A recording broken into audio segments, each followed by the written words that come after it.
This season flipped everything we thought we knew about soccer. PSG can defend? Wrong.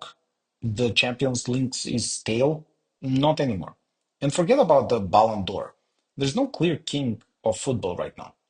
From technical revolutions to fallen giants, this year taught us more than any coaching course ever did.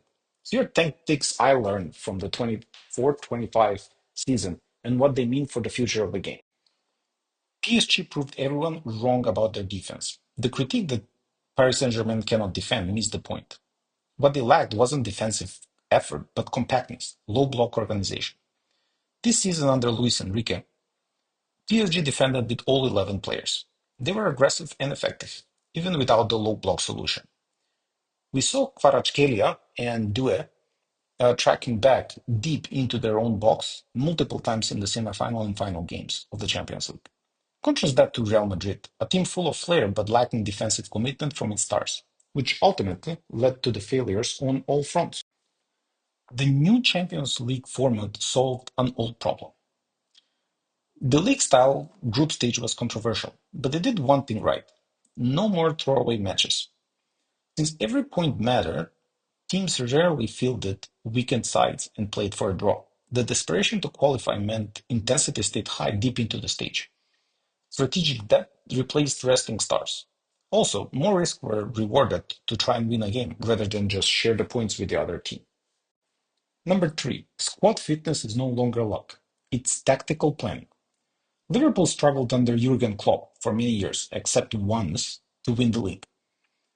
The style of gegenpress from all 11 players for 90 minutes meant that the players would be injured regularly. Arne Slot really figured that out by rotating the squad, creating waves of gegenpress and control, as well as limiting some responsibility from players that are at high risk of being injured, such as Mohamed Salah.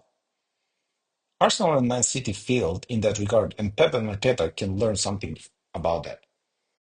Number four, fullbacks are the tactical chess pieces of the future.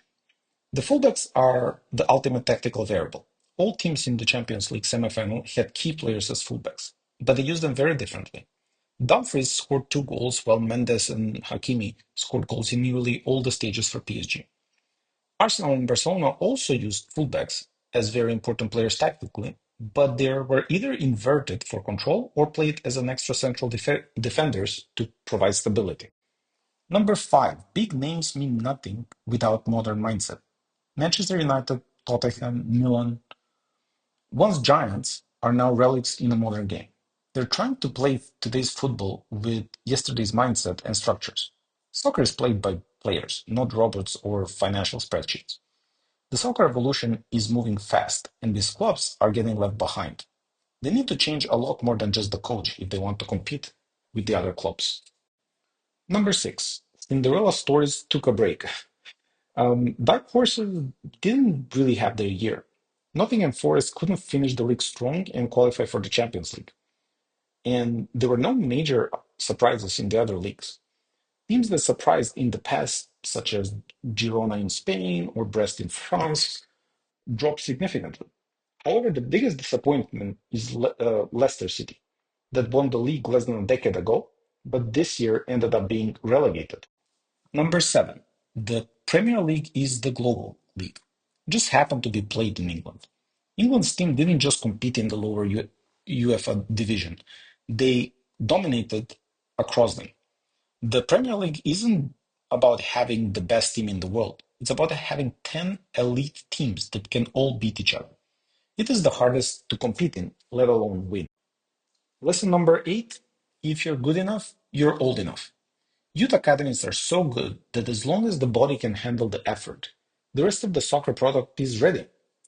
Lamine Yamal, Desiree Doué, Paul Chibrashi, and Luis Kelly all showed they belong at the top level in their youth years. We've entered a new era of technical trust in teenagers. Coaches can have young players that they can control, but are also hungry for greatness.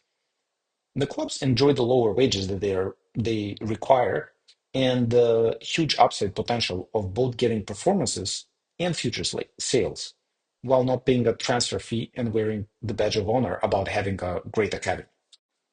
The Ballon d'Or race is wide open again. No more Messi versus Ronaldo. This brings us back almost 2 decades ago, when every year new players are candidates for the best player. Best players in the last few years? Well, take your pick. Rodri, Haaland, Mbappe, Vini Jr., Kvaratskhelia, Bellingham, Harry Kane, Lewandowski, Mohamed Salah.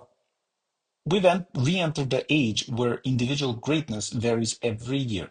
Players in the new systems and the new teams have seen a renaissance and combines them with the opportunity of that year. And the last lesson we learned this year is that the transfer summer is going to be big. The money is big, and most of the issues related to COVID slowdowns are resolved. All of the five big leagues, which are the leagues in England, France, Italy, Germany, and Spain, are growing, and they benefit from the new format of the Champions League and the introduction of the Conference League a few years ago. On top of that, Turkey, Portugal, and Netherlands are all going strong. Many teams in the top five leagues are making transfers in the tens of millions of euros every summer, and the summer is expected to be even larger because the stakes are larger. Qualifying for the Champions League brings huge amount of revenue, but for smaller clubs, even the weaker leagues are solid income sources. So the important to qualify is getting bigger every year, so many clubs will invest into a new record transfer window this summer. Thanks for watching, and let me know what you learned this year. See you in the next one.